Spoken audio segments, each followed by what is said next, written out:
Today, I am joined by Mindy Duff. Mindy is the host of the podcast, Up-Level Your Life with Mindy, as well as a speaker, certified holistic health and nutrition coach, and published author. Her mission is to help individuals uncover their best selves so they can live an authentic and soul-led life. While Mindy loves speaking and encouraging people, she loves her husband and 3 kids even more. They live in north central Iowa.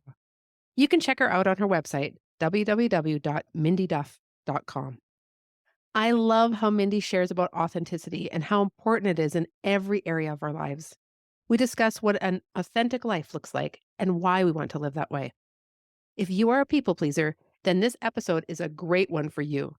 And for all of us who are sometimes looking at others around us to decide what we should do, it is equally important. Here's our conversation. I am so excited to welcome Mindy Duff to the podcast today. Mindy, thank you so much for being here. Thank you for having me. I know we're going to dive into being authentic, and I think this is an area that is huge and it covers so many things. We could probably go on for hours, but I would love to hear, why is this something that you're concerned about? Why is this something that you speak about? Oh, yeah, that's a great question. So, I think the reason it has become important for me lately is because I've been doing a lot of, we'll call it inner work and digging, internal digging and whatnot over the last several years. But whenever I look back on my life and I see things that I don't like to call them a mistake, I don't really think that there are mistakes because, we learn from everything, but choices maybe I made that in hindsight, that wasn't maybe in my best interest, right? It always boiled back down to, was I being authentic? Was I being authentic to who I really am? Or did I make that choice because I thought, well, this is what society thinks I should do, or this is what my parents think I should do, or this is what, whoever thinks I should do, or my perception of what I thought they thought I should do. So really, it kind of just has become almost like an obsession of mine, this authenticity topic. I don't know if you ever have chosen a word of the year before. Like around January, people will, you even see like the word generators on social media, like take a screenshot and that's your word for the year or whatever. I've done that before and I never remember them. Like it doesn't stick with me. But this particular year, and as we're talking, it's 2023, this particular year, authenticity found me in January. It just kept popping up in places. So I even have it as the wallpaper of my phone now. And I just think it's such an important topic that really touches every aspect of our life. So that's why I'm in it this year. That's neat that it came up for you in January. I think often, right, when there's things that keep showing up in our lives, it tends to be something either like we think other people need to do it. And then when you really look at it, you realize, it's actually me I need to look at. Yep. Yep. Yeah, that's true. Or like, as somebody that works with others, maybe you find yourself giving advice or even just your friends, you're giving them, oh, you need to do this or you should do that. Usually the advice that you find yourself giving to other people is actually the advice that maybe they need it too, but usually you're the one that needs that advice as well. So, yeah. So true.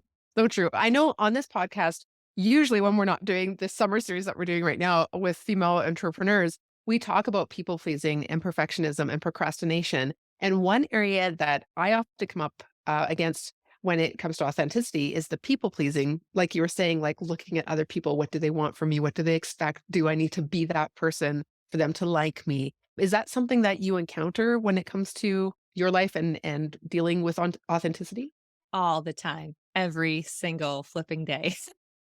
I like to refer to myself as like a recovering people pleaser, which means that I, of course, still fall into the habits. Even something I did this morning, I was like, ooh, it was just like a small thing, but I was like, maybe that is me trying to not rock the boat a little bit here, right? And yeah, so I encounter that quite a bit. And I notice it in others quite a bit as well, because, I can see it in myself.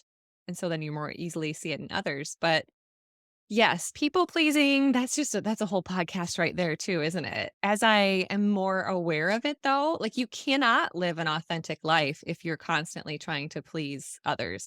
It does not mean that you're going around like a big jerk and selfish and thinking this is all for me. If you're really being authentic, you're not gonna act in a jerky way, right? You're going to be kind and compassionate, but you're still going to have your boundaries for what's okay for you and not violate that just because you want somebody to like you or you don't want somebody to be offended. How people react to you and your boundaries has nothing to do with you. That's them, that's their stuff, right? So it's not your responsibility. Your responsibility is just taking care of yourself, living authentically. And again, when you're living authentically, most of us are going to be pretty kind most of the time. That doesn't mean everyone receives it well, but that is what it is. When we say the word authentic, and I almost think maybe last year and a bit the year before, we we heard like I don't like people who aren't authentic or I need to be authentic. And that word was almost being thrown around, I don't know, all the time. Like on social media, I saw it, people in their emails, it was just always out there. And for a while, I was like, okay, is this just a catchphrase? Like, what are we really meaning by this? So can we define what it means to be authentic? Yeah, I think being authentic is just knowing and understanding yourself, like really to your core, knowing how you operate and then honoring that. So, a simple example I give sometimes is if you're not a person that likes crowds, you don't like to be out amongst a lot of people, that's just how you are. Getting a job, working at a kiosk in the middle of the mall, not for you, right? That's not I mean, that's just an easy, simple where we can say, well, yeah, of course not. But okay, so let's go deeper. What are some other things about yourself that you know? And where are you best served and best fit in the world? And then honor that. And that's really the harder step. Once you know more about yourself and how you operate and where you like and what you don't like, that's one thing. But then to actually have the courage sometimes to follow through with that. Drinking, for example, if you're a person that just doesn't feel great when you drink alcohol, how do you handle that in social situations? Because that can be a tough one for people. If you've been invited to someone's party and they say, "Oh, here, what can I get you to drink? We've got beer, we've got wine, we've got whatever." And you say, "Oh, no, thanks." Sometimes even if well-meaning and they might be friends, but it's like, "Oh, why aren't you drinking? Do you feel okay? Are you on medication? Like, are you pregnant? Like, what's going on?" "No, I just don't wanna drink." And it's just sometimes is a whole thing. So a lot of times for people, it's more uncomfortable to say, "Oh, I don't want anything," and they just take it anyway, and maybe they just sip on it, or maybe they drink it even though they didn't want to. But so taking that one step further and just living that out, honoring yourself and living out how your authenticity. So I can see that this is something that as we're looking to live this life that really does align with ourselves and our values, our belief system, who we really feel we are. This must take some soul searching and some time out in order to actually, go through what do I think? Do I just do this because I always have, or because my parents taught me this, or because my partner is like that, or do I do this because I like it? So, what do you do there? How do you start this process? Yeah, a lot of soul searching, like you say, and it can be as deep as you wanna go or as not deep as you wanna go. Everybody's different. Some people are like me and, like, almost addicted to self-development, and that's great. So if you're like me, you don't need somebody to tell you what to do. You're already reading the books and listening to the podcasts and journaling and doing all the things. But for just somebody else that's just kind of curious, there's a million different ways that you can get into this. I think that an easy, fun place to start are things like personality quizzes, like the Myers-Briggs, or there's a million of them. Sometimes if you're into a little bit of astrology, if that doesn't, like, weird you out, you can look at, human design, gene keys, like, anything like that. Whatever is kind of interesting to you to look into that, and, most of the time when people look at their human design or, a Myers-Briggs test or something like that, they'll read the results and they'll be like, "Oh, yeah, that's me. Yep, that's me for sure. Okay, so now what are you gonna do with that? Like, let's have a little more awareness around this." Another great thing is journaling. I am a huge proponent of journaling. And now I know some people that will journal every single day, and that's cool. I don't. I never used to. I don't know. I just didn't get it maybe. But I will journal when I've got something going on, when I have like a big issue in my life or something. that's the time to journal. And you can Google journal prompts or you can just free write on your own and see what comes up. There's no right or wrong way to do any of that.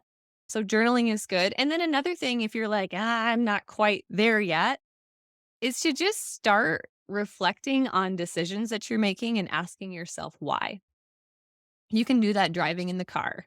Like, I just had an argument with my spouse. Why did that trigger me that they didn't unload the dishwasher? Why did I get so angry about that? Was it really about the dishwasher? Why? And then keep asking yourself. You might find that no, it wasn't really about the actual dishes. It was about the fact that they always assume that I'm going to do everything. And okay, why? Where does that come from? And just start digging. And that's another great place. Just asking yourself why.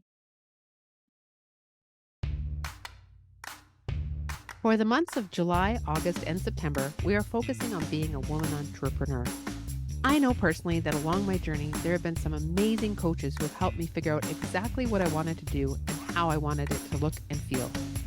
Sometimes the overwhelm was crazy, and I needed that outside view to help simplify what I needed to focus on and to keep me accountable. My favorite thing about working with a coach is that I get more done in less time.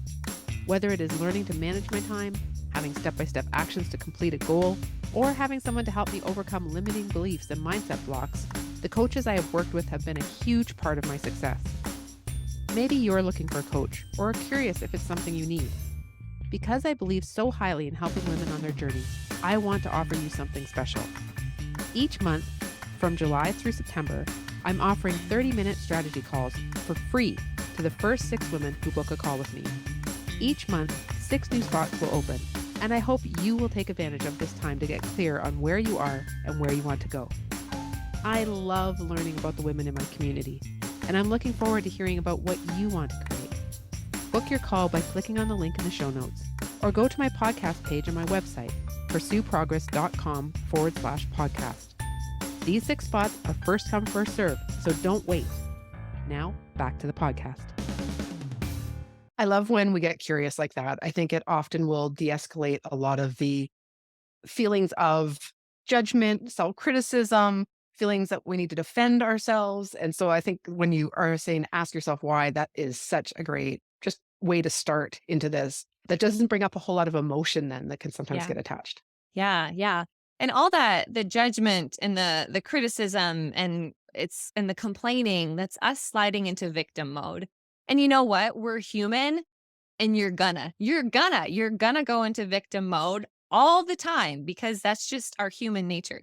But the more awareness you have of that, you don't have to stay there, or you might catch yourself like sliding into, oh gosh, I am complaining a little bit more than I am comfortable with.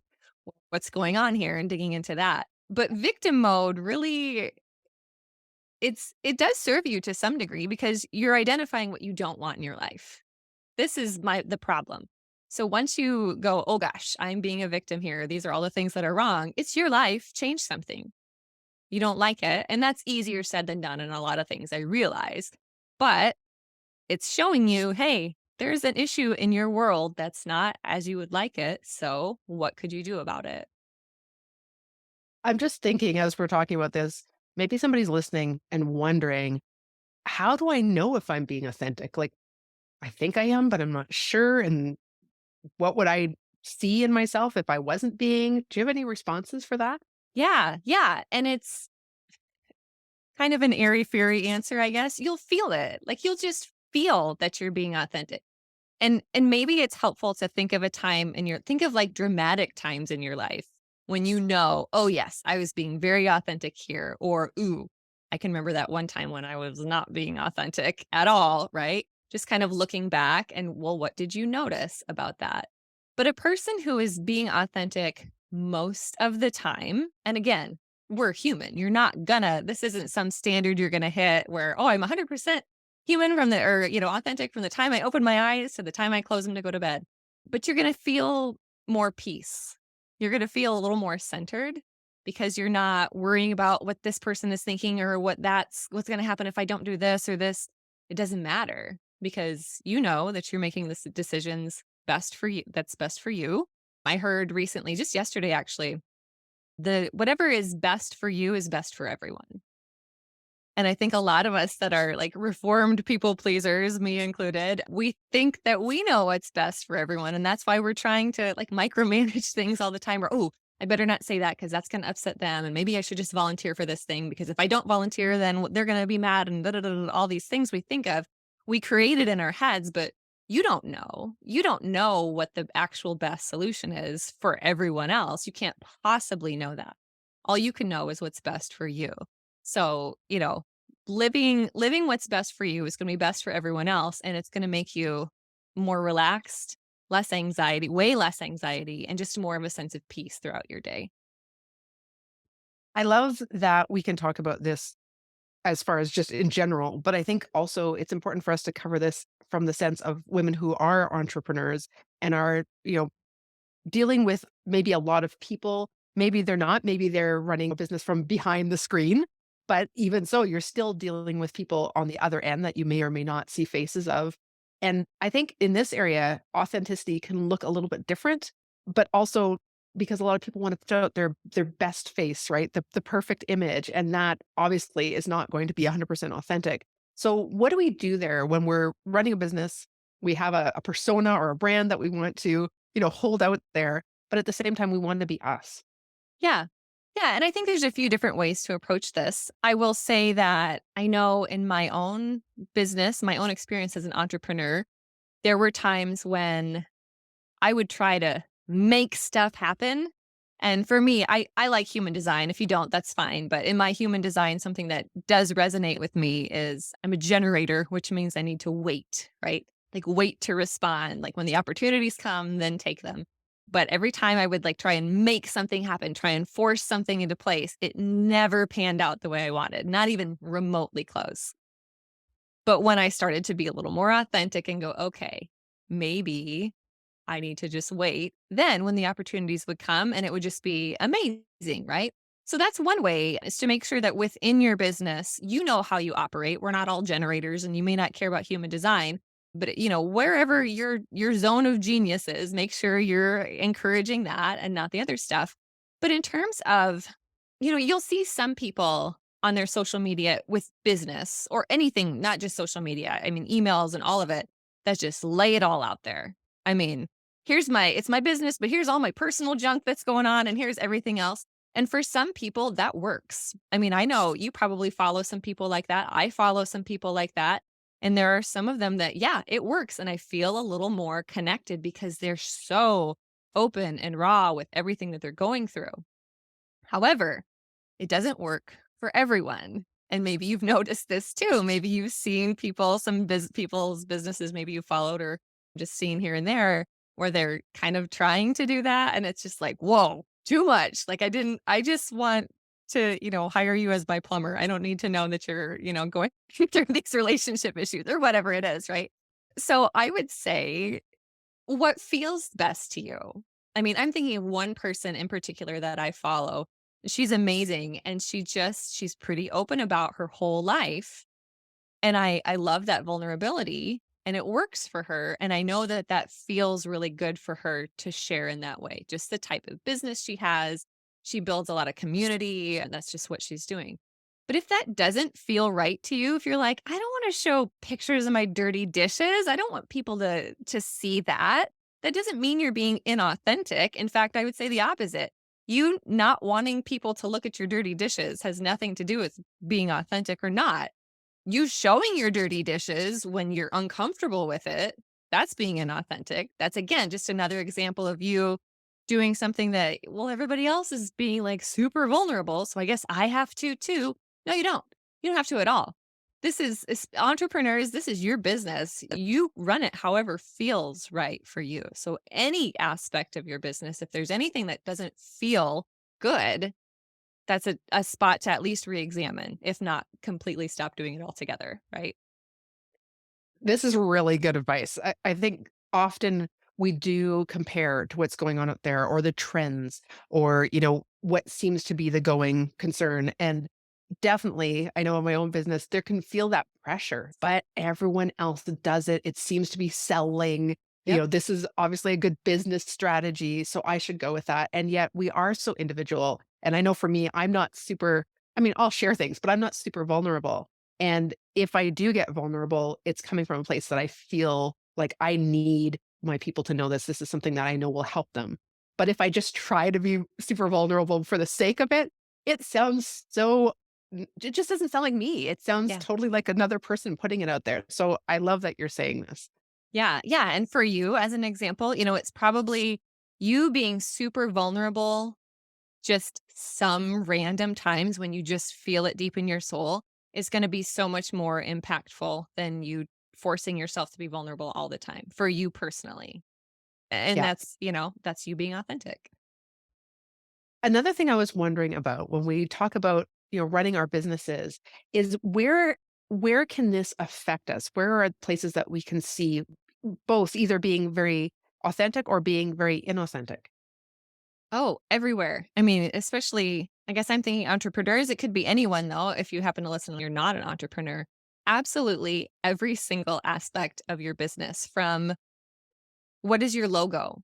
Why is that your logo? Is that your logo because, well, this is what everybody else's logos look like? Or when you saw that logo, did you light up inside and go, "Oh, yes, I love this"? Yeah, if that's the answer, because yes, you love it, then great. That's the perfect logo for you.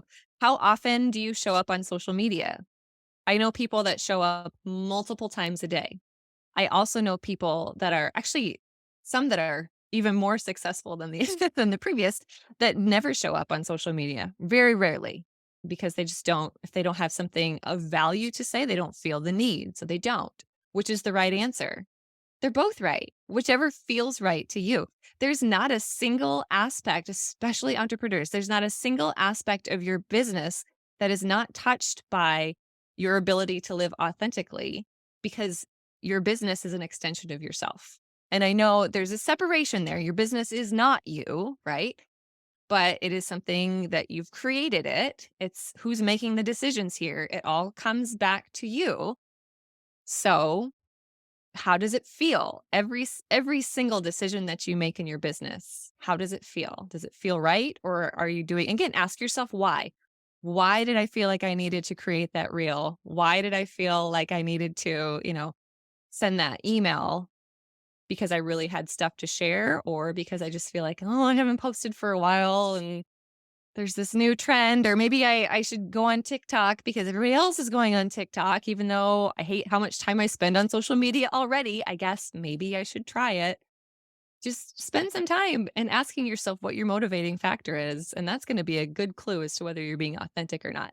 And it's all energetics too, which is another podcast for another day as well. But when you're talking about showing up because, well, I feel like I have to do XYZ. There's a different energy around that versus, oh my gosh, I cannot get to my computer fast enough to type this email because I just had an epiphany and I have got to share this. That is a totally different energy behind it. And that, maybe I'm going off into the woo land here, but I feel like that can be felt by your followers. So it's worth it to ask yourself, why am I even doing this? When we want to follow you, what is one of the best places that we can find you? Yeah, so I'm on mostly Instagram and Facebook. So Instagram, I am Up Level Your Life with Mindy, which is also the name of my podcast. And then on Facebook, I'm just Mindy Duff. Not just Mindy. I am Mindy Duff on Facebook. And that's my website as well, mindyduff.com. So we're going to make sure we put all of your contact info into the show notes. And for those of you that are listening, if you are struggling with, feeling authentic, or maybe you've already started into your business and made something of it and then realized, this doesn't quite align with me. What do we do, Mindy? Yeah. So, I mean, that happens. That happens all the time. Then you switch, you do something different. Just because something used to work doesn't mean it has to be the only thing you ever do. You might find something that works for you even better. So, again, like, how does it feel? Like maybe when you started, you had this idea of, ooh, I liked doing this and it was working so great for me. But now when I have to go do it, I'm just like, ugh, no thanks. Would rather not.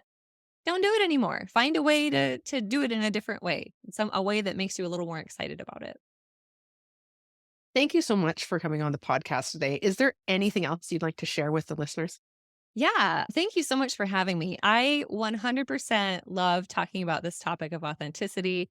I love it so much. I have a course coming up, just a little, I'm going to do a free training. By the time this goes live, it may be out already, which it'll still be available on my website, mindyduff.com. But the course is all about how to live authentically and it's free. So come find me and learn a little more about how to be authentic. So I just encourage all of you who are listening to go and find Mindy, whichever way works for you, whether Instagram, through her website. But it's really amazing to be able to get into communities of women who can support you, who understand where you're at, that give you value and really make you feel like you're a part of something bigger. And I think we need that. We are not solo when whether we're living life or we're running a business, it doesn't matter. We need other people to come alongside us. And thank you, Mindy, for being one of those people. Yeah, thank you, Don. And thank you for having this platform for women like me to share our messages.